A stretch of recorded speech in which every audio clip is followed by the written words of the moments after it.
Hallelujah. स्वागत है आप सभी का परमेश्वर की जीवित और पवित्र हजूरी में। बैठ जाओ अपने स्थानों में। आमीन। आज खुदावंद आपको छुएगा और आशीषित करेगा प्रभु यीशु मसीह के नाम से।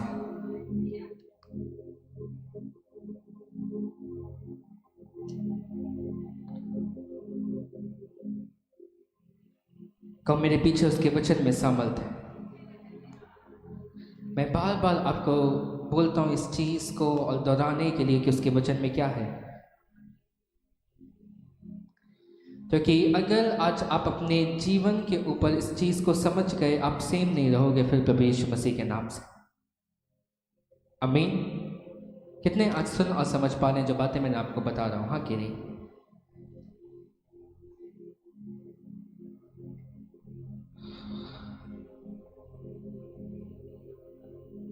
आज जब आप उसके वचनों को सुनोगे, ये आपकी लाइफ को आशीषित करेगा प्रभु यीशु मसीह के नाम से। कहो, आज का वचन मेरे लिए होगा, मेरे छुटकारे के लिए होगा, मेरी आशीषों के लिए होगा। मैं विश्वास करता हूं अपने जीवन के ऊपर प्रभु यीशु के नाम से। आमीन। हालेलुया। स्वागत है आप सभी का एक बार फिर से परमेश्वर की जीवित और पवित्र हजूरी में। याद रखो, मैं आपको फिर कहता हूं, उसके वचन में शामिल थे। आमीन। बाइबल कहती है उसका वचन एक बीज के समान है जो जब बोया जाए, जब वो बोया गया और अगर उसको एक्सेप्ट किया गया, अगर उसको ग्रहण किया गया और फिर उसकी देखभाल की गई और उसको बिगाड़ा ना गया, उसको इंटरप्ट ना किया गया, बाइबल कहती है वो फूलेगा, फलेगा और फलों को लेकर आएगा। आमीन। कितने आंसू और समझ रहे हैं? बाइबल कहती यीशु ने दृष्टांत को दिया, बोला अगर कोई बीज बोया जाए और ना उसको चिड़िया बिगाड़े और जमीन भी उसको एक्सेप्ट करे और वो सकली ना हो, और अगर झाड़ियां और कोई और चीज उसको दबाए ना, वो फूलेगा, फलेगा और जो बीज है उसके बदले वो 100 गुना फलों को लेकर आएगा। आमीन। तो जब आज आप उसके वचन को एक्सेप्ट करना जानते हो अपने जीवन के ऊपर, आप इस चीज को समझते हो कि अगर मैंने खुदा के वचन को एक्सेप्ट किया अपनी लाइफ के ऊपर, मैं इसके फलों को अपने जीवन के ऊपर देखूंगा। अगर मैंने एक्सेप्ट किया उसके वचनों को अपने जीवन के ऊपर, ये जो हालातों से होकर मैं गुजर रहा हूं, इस हालात को मैं फिर ना देखूंगा, क्योंकि उसका वचन एक ऐसी चीज है जो हर एक क्षेत्र में आपकी मदद कर सकता है। अगर आप उसके वचन को सुनो और समझो, या आपके लिए फिजिकली, स्पिरिचुअली, आपकी लाइफ की हर एक चीज पर यह आपकी मदद कर सकता है। आज जब आप देखते हो लोगों को गिरते हुए, जब आप आज देखते हो लोगों को विश्वास से पीछे जाते हुए, गलत कदमों को उठाते हुए, आप देखोगे वहां पर वचन की कमी हो। आमीन। क्योंकि जहां वचन की कमी होती है वहां लोग ऐसे कदमों को उठा के जो उन्हें नहीं उठाना। हाँ कि नहीं? या फिर वचन हो सकता है वहां, लेकिन लोगों ने उस वचन को मानना जरूरी ना समझा। हाँ कि नहीं? उदाहरण के तौर पर अगर बाइबल कहती कि तू चोरी ना करना, और फिर भी अगर एक बंदा चोरी करे, तो क्या उसने उस वचन की इज्जत को रखा?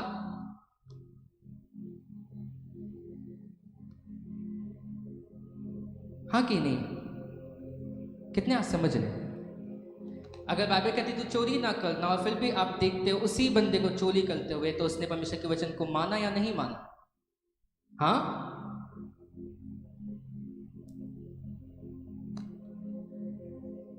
कहो, हर एक वचन के पीछे, मेरे पीछे कहो, हर एक वचन के पीछे एक मकसद है और एक बरकत है। आमीन। बाइबल जो कुछ भी आपसे कहती है उन सारी चीजों के पीछे क्या है? एक कारण है। कोई ऐसी चीज नहीं है जो आप बोलो कि नहीं ऐसे ही है। लोग गलत तरीके से वचन को प्रचार करने की कोशिश करते हैं या बताने की कोशिश करते हैं। हालेलुया। लेकिन आपने उनमें से नहीं होना जो परमेश्वर के वचन को नहीं जानते। हालेलुया। क्योंकि अगर आज आप परमेश्वर के वचन को जानो और समझो, आप उसकी बरकत को अपने जीवन के ऊपर देखोगे। हालेलुया। और इसके वचन को जानना सबसे ज़्यादा इंपॉर्टेंट है। मैं पिछले दिनों कुछ एक वीडियो को देख रहा था, वहाँ कोई एक बंदा है, कोई है पता नहीं, तो वो बोलता कि बाइबल में लिखा कि दुनिया पृथ्वी फ्लैट है, और मैं क्या ये कौन सी बाइबल पढ़ रहे हैं, ये ऐसा लिखा है लेकिन बाइबल में नहीं लिखा, किसी और ग्रंथ में लिखा हुआ है जिसका नाम मैं नहीं लूँगा, लेकिन बाइबल कहती है कि पृथ्वी गोल है।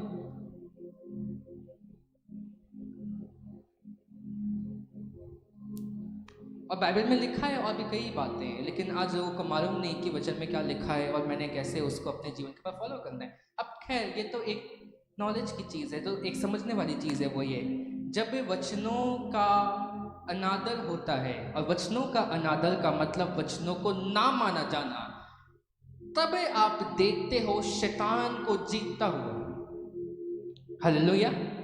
जब लोगों को नॉलेज नहीं है, बाइबल कहती है जहां मेरी नॉलेज नहीं, जहां मेरी बुद्धि नहीं, वहां मेरी प्रजा नाश हो गई है। क्योंकि जरूरी है कि उसकी प्रजा होने के नाते आप में वो बुद्धि हो जो परमेश्वर ने आपके लिए रखी है, क्योंकि ये ना सिर्फ आपके लिए मदद करेगी आत्मिक तौर से, वरन शारीरिक तौर से भी आपकी मदद करेगी, ताकि आप अपने काम पर, अपने जीवन पर आशीषित हो सको। ये सिर्फ एक ऐसी परमेश्वरीय सामर्थ, कोई एक ऐसी चीज नहीं है जो सिर्फ हाँ जी आत्मा में काम करेगी, आत्मा में आप देखोगे आत्मिक चीजों। परमेश्वर के बारे में जब आप देखते हो, पढ़ते हो, आपको समझ में आता है, ना सिर्फ आपकी आत्मिक तौर से मदद करती है, और आपके शारीरिक, पारिवारिक, हर एक तरीके से ये आपकी मदद करती है और आपको बताती है कि आपने किन चीज़ों को करने की ज़रूरत है, किन चीज़ों से आपने अलग जाने की ज़रूरत है, कौन सी चीज़ आपको आशीषित करेगी, कौन सी चीज़ आपके लाइफ के ऊपर श्रापों को लेकर आएगी, कौन सी चीज़ आपको फाइनेंशियली ब्लेस्ड करेगी, स्पिरिचुअली ब्लेस्ड करेगी, फिजिकली आपको आशीषित रखेगी। कितने आज समझ रहे हैं, हाँ कि नहीं? और जब आप नीति वचन में जाओगे आपको बहुत सारे वचन इसके रिगार्डिंग मिलेंगे। बाइबल कहती है उसके वचन पर रातों दिन ध्यान दिए रहना, इससे तेरी आयु बढ़ेगी। बाइबल कहती है उसके वचनों को मानने के कारण तेरी आयु क्या होगी? बढ़ेगी। क्योंकि जब आप उसके वचनों को मानते हो, सुनते और मानते हो, आपकी आयु बढ़ती है। और ये स्पिरिचुअली भी है, ये फिजिकली भी है, क्योंकि बाइबल कहती है तो किसी बात की चिंता ना करना। आप जब देखोगे आज साइंस के रिजल्ट को, आज जल्दी मौतें इसलिए हो रही क्योंकि लोग संसार में आज परेशान हैं, चिंताओं के बीच में, और इसके कारण कई ऐसे हैं जो मर जा रहे हैं। और ये सिर्फ एक शारीरिक पहलू है, और आत्मिक भी इसके और भी चीजें हैं। वो तुझे भला चंगा रखेगा और तुझे बीमारी में पलने ना देगा, कोई शैतान करे दे लेकिन निकट ना आएगा। ये तो आत्मिक चीजें हैं। वो शारीरिक तौर से भी आपको मजबूत करता है ताकि आप बीमार ना हो, और आत्मिक तौर से भी आपको शैतान के हाथों में जाने नहीं देता। आमीन।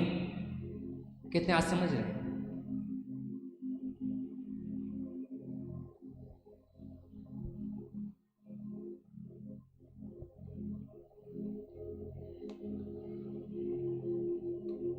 बाइबल कहती मेरे ज्ञान के ना होने से मेरी प्रजा क्या हो गई है? नाश हो गई है।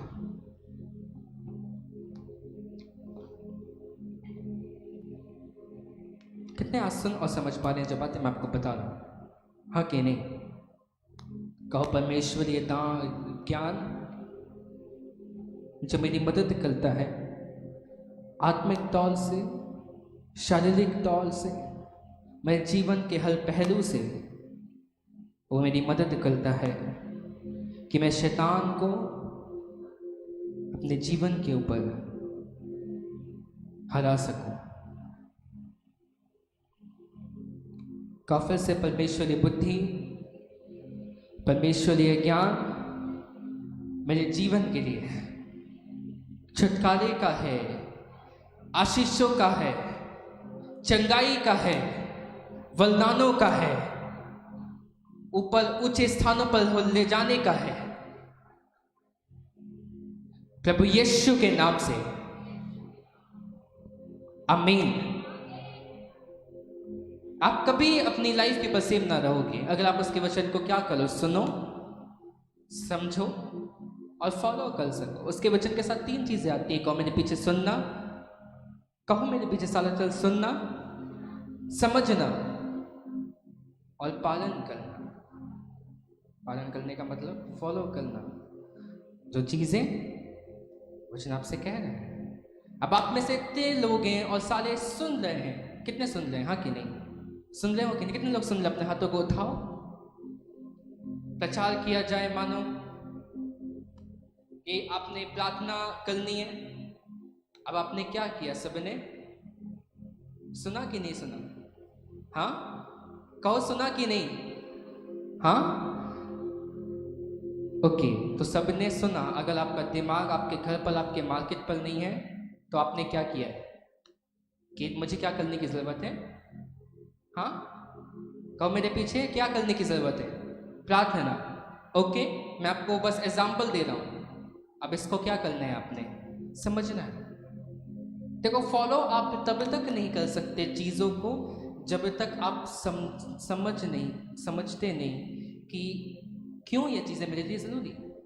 उदाहरण के तौर पर कोई परमेश्वर को क्यों मानता है, जब तक वो समझे ना कि मुझे परमेश्वर की ज़रूरत क्यों है मेरे जीवन के ऊपर, वो कैसे परमेश्वर को मान सकता है? इसलिए आप जब आज यूथ को देखोगे, आज के जवानों को देखोगे, तो वो परमेश्वर के दल पर नहीं है और परमेश्वर को नहीं मानते, ना परमेश्वर से डरते हैं। और आपको मालूम है इसके पीछे कारण क्या? क्यों उन्हें ये चीज़ समझ में नहीं आती कि मुझे अपनी लाइफ में समझ के मुझे परमेश्वर की ज़रूरत क्यों है। जब वो परेशानियों में जाएंगे, फिर जब वो अपनी लाइफ पर टूटेंगे, फिर जब उनके जितनी ताकत है वो सारी खत्म हो जाएगी। जिस चीज़ पर उन्हें घमंड है, जिस चीज़ की उनकी ताकत है कि अब मैं जवान हूँ, मेरे पास ताकत है, शायद मेरे पास अच्छी नौकरी है या बिजनेस है, मेरे पास पैसा है, जब घमंड आता है, और ये सिर्फ यूथ के लिए नहीं है, किसी भी इंसान के लिए हो सकता है, कि मैं आपको बता रहा हूं आज कि क्यों ये होता है। क्योंकि जब तक एक व्यक्ति ना समझे कि मुझे परमेश्वर की जरूरत क्यों है मेरी लाइफ के ऊपर, वो क्यों परमेश्वर पर विश्वास को करेगा। फर्क नहीं पड़ता आपके पापा कौन है, आपकी मम्मी कौन है, आपके बच्चे कौन है। एक व्यक्ति तब तक परमेश्वर को नहीं मान सकता जब वो इस चीज को नहीं समझता कि मुझे परमेश्वर की जरूरत क्यों है मेरे जीवन के ऊपर। हाँ कह दें, अब क्यों है आपको परमेश्वर की जरूरत? इसके 2 पहलू हैं।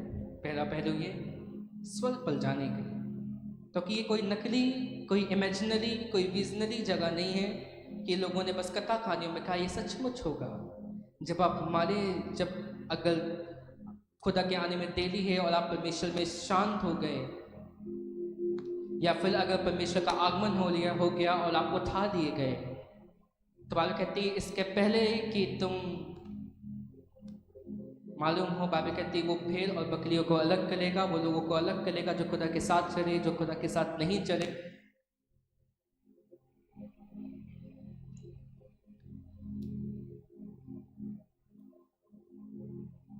फिर वो उन लोगों का वेलकम करेगा जो परमेश्वर के साथ साथ चले, उन्हें स्वर्ग पर पहुंचाएगा और स्वर्ग का अधिकारी बनाएगा। और जितनों ने उस पर भरोसा नहीं किया, जो उसके साथ नहीं चले, उसको वो नरक पर डालेगा। और ये तो क्या है? आत्मिक पहलू है जिसके लिए आपने सबसे ज़्यादा ज़रूरत है परमेश्वर की। और शारीरिक तौर पर भी आपके कामों पर, आपकी चीज़ों पर, आपके हालातों पर, आपकी जॉब पर, आपके बिजनेस पर, आपके परिवार पर, हर एक चीज़ों पर जब आप शैतान को देखते हो, जब आप चीज़ों को देखते हो, आपने समझना होता है कि अब मुझे ज़रूरत है परमेश्वर की, कि वो मुझे गाइड कर सके, जो मेरी सहायता कर सके कि मैं सही चीज़ों को कर सकूँ अपने जीवन के ऊपर। हालेलुया! कितने आज इस वक्त सुन और समझ पा रहे हैं? और इसलिए आज आप देखते हो बड़े यूथ को जिनको लगता है कि हाँ जी, क्या जरूरत खुदा की, मुझे सब कुछ है मेरे पास।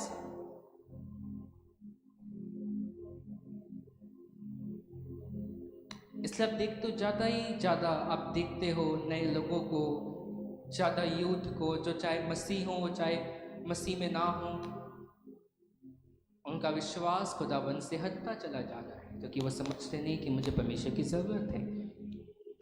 और जब अपने आपे में आएंगे, जब उनके पास से सब कुछ चला जाएगा, तब उन्हें समझ में आएगा कि ओके, मुझे परमेश्वर की ज़रूरत है। खैर, ये हमारा विषय नहीं है। कितने लोग आज समझ पा रहे हैं? फिर से मेरे पीछे का सुनना परमेश्वर के वचन को, और फिर क्या? सुनने के बाद समझना। तो उदाहरण के तौर पर मैंने कहा कि तुम्हें प्रार्थना करने की जरूरत है। अब क्यों आपने प्रार्थना करने की जरूरत है?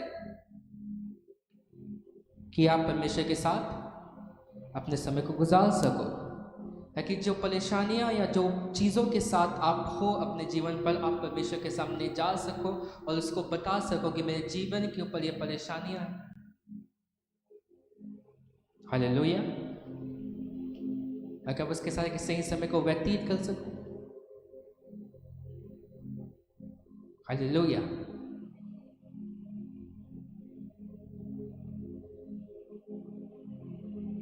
और फिर लास्ट चीज आती है उसको फॉलो करना। और कई ऐसे हैं जो सुन भी लेते हैं और जो समझ भी लेते हैं, लेकिन जब बात आती है फॉलो करने की तो वो फॉलो करना नहीं चाहते। हाँ, कितने आज सुन रहे हैं? कितने आज सुन रहे हैं? अपने हाथों को उठाओ अगर आज आप सुन रहे हैं। फिर कितने आज समझ रहे हैं? उदाहरण के तौर पर आपको क्या करने की जरूरत है? चलो प्रार्थना करने की, क्योंकि ऐसे करने के द्वारा आप परमेश्वर के साथ एक मजबूत रिश्ते को बनाते हो, अपनी चीज़ों को उसके सामने बयां करते हो और परमेश्वरीय मदद को मांगते हो अपनी शरीर पर, अपनी चीज़ों पर। और फिर जब ये हो गया, उसके बाद आपने क्या करने की जरूरत है अब? और यहां बहुत से लोग फेल होते हैं। तो क्या आपने क्या करने की जरूरत है? कहो मेरे पीछे, आप मुझे प्रार्थना करने की जरूरत है। मुझे कम से कम 1 घंटा तो प्रार्थना करनी है, हाँ कि नहीं? और 1 घंटा में ये नहीं बोल रहा कि यही कंप्लीट है, मैं ये बोल रहा हूं कि अगर आप नहीं करते हो तो 1 घंटा एक अच्छा टारगेट है, अच्छी शुरुआत है कि आप वचनों में जाओ। फिर आप वर्शिप करो, गाते बजा के, वचनों को पढ़ के, हाँ। तो फिर आप प्रार्थना में जाओ। मैं सबके लिए नहीं बोल रहा, मैं उनके लिए बोल रहा हूँ जो अभी तक प्रार्थना नहीं करते।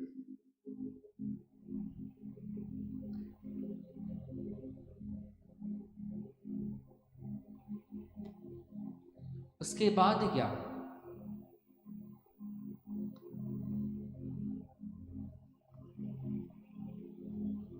तब आप स्वर्ग को खुलता हुआ दिखोगे, तब आप उसके कामों को होता हुआ दिखोगे। चल जाना आपको आशीषित करता है, लेकिन प्रार्थना करनी एक अलग व्यक्तिगत चीज है। बाइबल कहती है जो कोई मांगेगा उसे दिया जाएगा, जो कोई ढूंढेगा वो पाएगा, और जो खटखटाएगा उसके लिए क्या होगा? मत्ती 6 उसका 6 में ऐसा लिखा।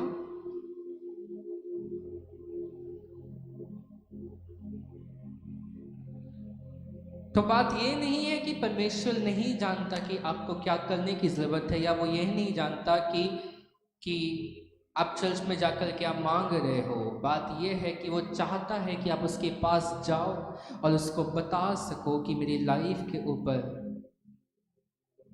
सबसे पहले मैं आपकी इज्जत करता हूँ, मैं आपसे डरता हूँ और मैं आपके साथ समय गुजारना चाहता हूँ। और फिर मेरे जीवन के ऊपर ये परेशानी हो और मैं चाहता हूँ कि मैं अपने द्वारा नहीं, वरन आप मेरी मदद करें इस हालात पर, इस चीज़ पर। आमीन। हमेशा प्रार्थनाएं धन्यवाद के साथ चालू होती हैं। आप क्यों वर्शिप के साथ आते हो? तो कि आप थैंक्स देते हो सबसे पहले परमेश्वर का। आपने जब प्रार्थना की शुरुआत करना है, आपने धन्यवाद के साथ जाना है। जब आपने प्रार्थनाएं खत्म कर दी, आपने धन्यवाद के साथ जाना है। उसके बीच में आप अपने लाइफ के हर एक विषय खुदावन के सामने रख सकते हो, लेकिन आपने उसके डरते और कांपते हुए धन्यवाद के साथ उसके सामने जाने की जरूरत है, क्योंकि जब आप थैंक्स करते हुए उसके सामने जाते हो, आपको मालूम नहीं इसमें एक ऐसी बड़ी सामर्थ है, ये आपके बंधनों को तोड़ने वाली सामर्थ है प्रभु यीशु मसीह के नाम से। ये शैतान को हराने वाली सामर्थ है प्रभु यीशु मसीह के नाम से। आमीन। कितने आसान और समझ पा रहे? तो आज फिर से मेरे पीछे कहो, क्या है? सुनना, समझना और फॉलो करना उस चीज को। कहो मेरे पीछे, उस चीज को जो परमेश्वर ने मुझे कहा है, जो परमेश्वर का वचन मुझसे कहता है। और तब आप शैतान से बचे रहोगे, तब जवान अपनी जवानी के पापों से बचा रहेगा, तब हर एक वो व्यक्ति जो परमेश्वर के साथ सही नहीं है वो परमेश्वर के साथ सही रहेगा। तब आप उन चीजों से बचोगे जो परमेश्वर की ओर से नहीं है, और आप उस वृक्ष के समान हो जाओगे जो बहती हुई नाली के किनारे लगाया गया, वो अपने तुम्हें फल लाएगा, कभी मुरझाएगा नहीं प्रभु यीशु मसीह के नाम से। याद रखो, वो आपको मुरझाने नहीं देगा। अगर आप उसमें बने रहो, अगर आप उसके वचनों को फॉलो करो, वो आपको कभी मुरझाने नहीं देगा। वो आपकी लाइफ के किसी क्षेत्र को मुरझाने नहीं देगा, चाहे वो आपकी पर्सनल लाइफ हो, चाहे वो आपकी फाइनेंशियल लाइफ हो, आपकी फैमिली लाइफ हो, आपके जॉब, आपका कुछ भी क्यों ना हो, वो कभी आपको मुरझाने नहीं देगा प्रभु यीशु मसीह के नाम से। हालेलुया। क्योंकि उसके वचन को मानने के कारण वो आपको फलवंत बनाता है। उसके वचन को मानने के कारण ऐसी कोई चीज नहीं होती आपकी लाइफ पर जो खत्म हो जाए, जो डेड हो जाए, क्योंकि परमेश्वर आपके लिए हर एक चीजों को कर सकने की ताकत को लगता है प्रभु यीशु के नाम से। और ये सब कुछ सिर्फ इसलिए हो रहा है कि आपने उसके वचन को क्या किया? को मेरे पीछे सुनना, आगे क्या? और हालेलुया, मानना, फॉलो करना, पालन करना, जिसको जैसा सही लगे वैसा याद रखो, बस याद रखो। हालेलुया। तो आप में से बहुतों को मालूम है, देखो कुछ चीजें हैं, ऐसा नहीं कहता कि इतनी ही चीजें हैं, लेकिन कुछ बेसिक चीजें हैं जो एक विश्वासी को मालूम है, और मेरा विश्वास है आपको मालूम है। जिनमें से एक है प्रार्थना करना। कहो प्रार्थना करना। मालूम है कि नहीं? चर्च जाना, उपवास रखना, दशवांशों को देना,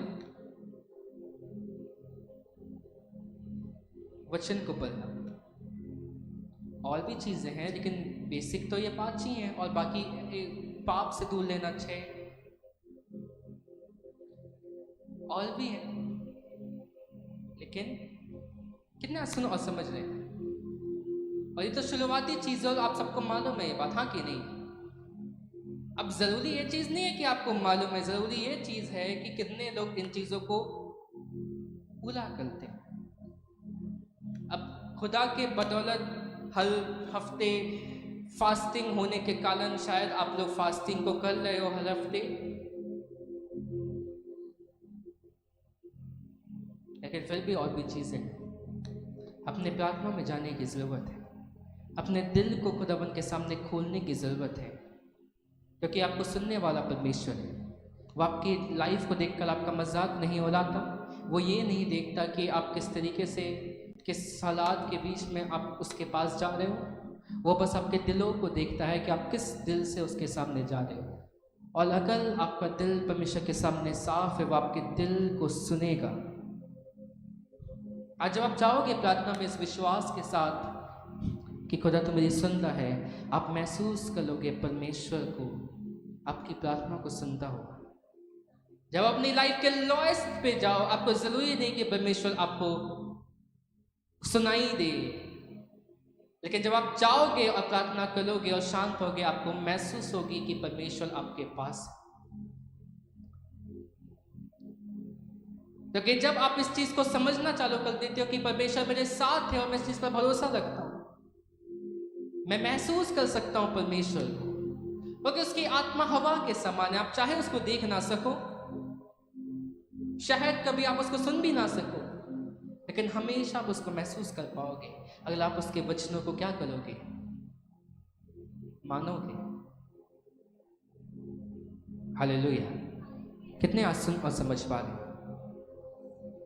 कहा मेरे पीछे फिर से क्या? सुनना, समझना मानना। और 6 चीजें तो बेसिक हैं, और भी कई चीजें हैं कि आज आपको समझने की जरूरत है। अगर आप इन चीजों को कर लो, अगर आज आप प्रार्थना पर ना हो, अपने प्रार्थना में जाने की जरूरत है। अगर आप मीटिंग पर नहीं आते, अपनी मीटिंग को अटेंड करने की ज़रूरत है। चाहे वो ये मीटिंग हो, चाहे वो गुरुवार की मीटिंग हो, चाहे वो उपवास की प्रार्थनाएं हो जो पिछले 2 दिनों में थी, चाहे वो और भी कई प्रार्थनाएं हो, अपने फास्टिंग करने की ज़रूरत है। कुछ नहीं हो रहा, खुदा कुछ नहीं हो रहा, तो करो फिर फास्टिंग, जाओ प्रार्थना में, खुदा के पास जाओ। समझो कि क्यों मैं परमेश्वर को काम करते हुए नहीं देखता। मेरी प्रार्थनाओं में कमी है, मैं प्रार्थनाओं को बुलाऊंगा। अगर प्रार्थनाएं मैंने बुलाई और कुछ नहीं हुआ, मुझे फास्टिंग में जाने की ज़रूरत है। मुझे वचनों में समय को स्पेंड करने की ज़रूरत है। मुझे चर्च में लगातार जाने की ज़रूरत है। मुझे अपने दशमांशों को बढ़ाने की ज़रूरत है। मुझे बेतौर बीजों को बोने की ज़रूरत है। मुझे अपनी लाइफ से पाप को अलग करने की ज़रूरत है, अगर कुछ है तो।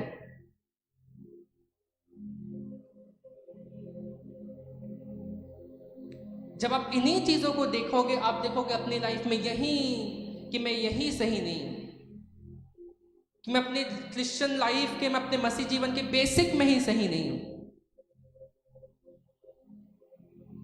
कि ये तो शुरुआती बातें हैं कि मुझे ज़रूरत है कि मैं फास्टिंग पे जाऊँ, मुझे ज़रूरत है कि मैं प्रार्थना करूँ, मुझे ज़रूरत है कि मैं मीटिंग अटेंड करूँ, मैं चर्च पर जाऊँ जब मुझे मौका मिले या ना मिले, क्योंकि मुझे मालूम है जो आंसुओं के साथ बोलते हैं वो झिझकार करके काट नहीं पाएंगे प्रभु यीशु मसीह के नाम से। उसका वचन को ना सुने प्रभु यीशु मसीह के नाम से। बाइबल कहती है गुप्त में जा, जब तू फास्टिंग बल हो और तेरा पिता जो गुप्त में है तेरी फास्टिंग और तेरी प्रार्थनाओं को देखेगा और सुनेगा, उसका उत्तर देगा प्रभु यीशु के नाम से। उसके वचनों को आप पढ़ोगे, वो आपकी आयु को बढ़ाएगा, उसके अब वो आपकी लाइफ को आशीषित करेगा, वो आपके बच्चों को, आपकी फैमिली को आशीषित करेगा प्रभु यीशु के नाम से। अगर आप पाप से अलग हो, ऐसा हो नहीं सकता कि आप अपनी लाइफ पर उस बड़ी बरकत को, उस बड़ी आशीष को ना देखो जो परमेश्वर ने आपके लिए रखा है प्रभु यीशु के नाम से। अगर आप चर्च में आओ, ऐसा हो नहीं सकता कि हर मीटिंग हो और आप सेम होकर वापस देख लो। आप हर मीटिंग होगी अपने मसीह के साथ, नई आशीष के साथ होगे और बढ़ते चले जाओगे प्रभु यीशु मसीह के नाम से।